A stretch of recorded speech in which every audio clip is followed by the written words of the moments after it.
You got a pressure valve here, and usually we run around 180 to 200 pounds pressure when we're out there. Let's see what else. Water levels, there's a sight gauge here on this tank, and then one on the front end there. If you're on a hose, it's a good idea to keep track of that.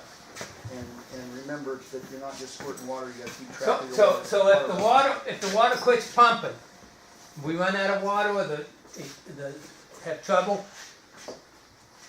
we yell, say, shut the pump off. So shut the pump off, just turn this key. Because you guys that are closest with the units back in the back will be the ones that have to do it. If somebody else shut the water off before you do it, shut it off with the key. And it's important you do that because it heats that seal up. It doesn't have water on it, and it burns it out. And then I get to put the seal in before we burn next time. Otherwise, it leaks and is a mess. So, yeah. If the engine starts running rough, yeah, it could be very well that the choke lever deal is rattled its way out. And sometimes if we've been in a lot of smoke and it's blacker, the air filter needs to be changed. There's extra air filters behind the seat. In the outer, there's an outer garter on there that's real dirty. Don't worry about it. Just knock it out and we'll put it back on. But there's extra filters behind the seat in the trucks. We have two different kinds of hoses. Gene's already explained. We've got the yellow hoses, and these are just an ag hose that we use. They're a low volume hose. They have a. Turn around, Jim. I can't see it. You're right. Forgot where my audience was at. Not a guest being. But there's a latch back here that you can unlatch so it'll roll, and then when you're wrapping back up, you latch it back up so it doesn't. We've gotten a lot better on this, but it used to be we drug hoses down the road a lot, and we've gotten better habits of doing it. Anyway, this is our low pressure. This is our working hose.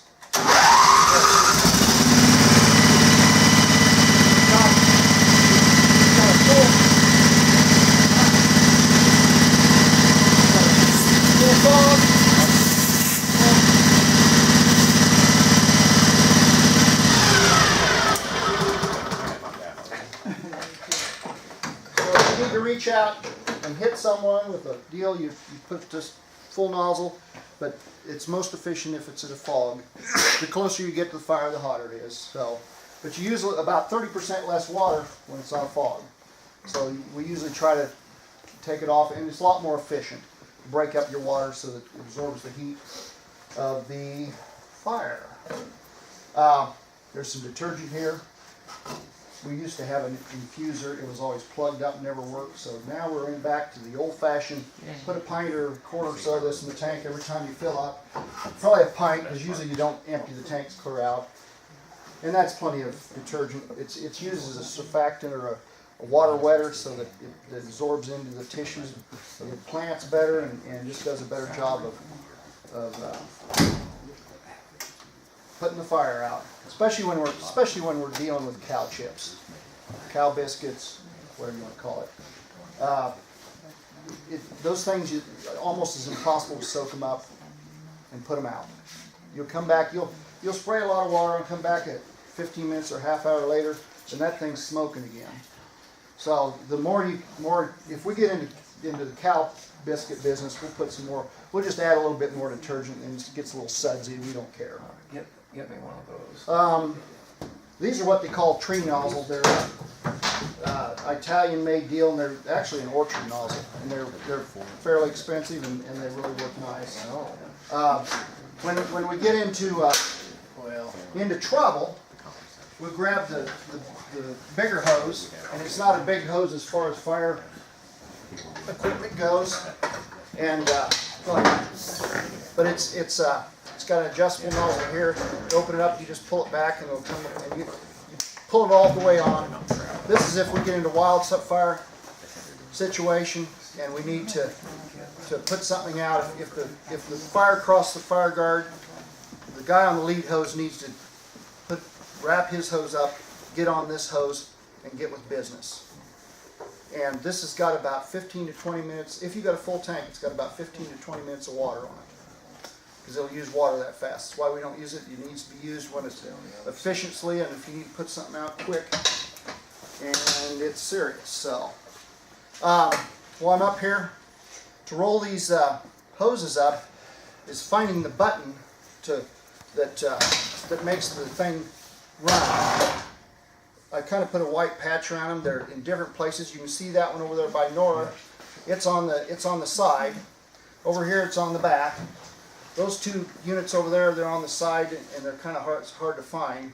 But probably my best advice is if you're assigned to be a hosman or whatever you're doing, is before you step out and they light that first drip torch and get off, you probably should familiarize yourself with the unit you're on and take a look around and find the buttons to roll the hoses up and all that jazz.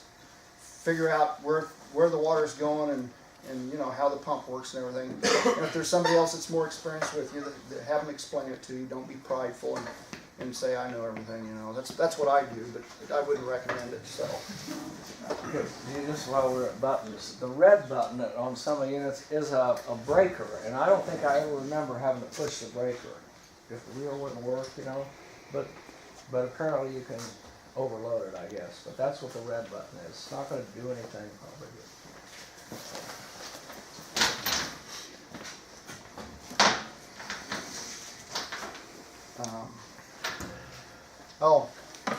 It pays to do a little bit of a neat job when you roll up the hoses, because if it gets into be a big knot, try to make it work back and forth. If you let it just go in one spot, pretty soon you've got a wad, and it will come out and actually become bigger than what it'll roll up. So you need to run it back and forth. The neater you can do it, the better. It's just a little bit of a skill thing. So the hoses always need to go over the top of this. If you put the hose back down through here, it will bind up and you will not be able to get it out, and it will not work effectively. So it always needs to go over the rollers between the bollards. And anyway. Wait, one more. You remember the picture of Gene holding that hose that was just ground up like spaghetti? Well, the way that happens is if you take this hose back here and pull it off this way, that's what will happen to it. If you take it off the right way from the side, it won't turn into spaghetti. So if you grab it and just reach it off here, you're going to get that mess. So. That's come from inexperienced people. Grab me and help us.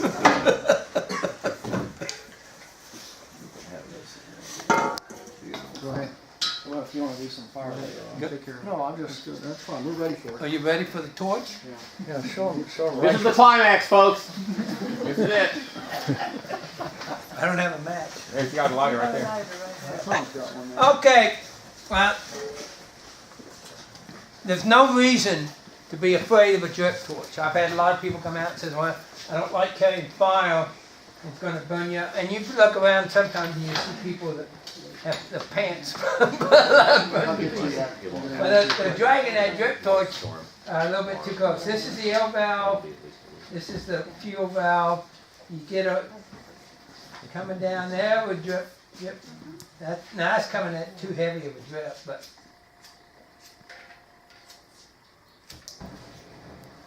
cool. So if we were doing grass, that's too heavy of a drip. So you just want to close her up a little bit. And normally what people like to do is drag it. It's a lot. The sucker gets heavy after a while, and so dragging along the ground. And see, there's a good drip, drip, drip, and if it's grass, that'd be all right. If you use a lead dripper, it's not heavy enough, you'd want to open it up a little bit further so it'd be a steady drip. When you're done, Downwind. that's where the wind blowing. Right. Raise your helmet. You said there were two things you don't do under the wind. What was the other one? You don't. Fill in the blank. Okay, spit.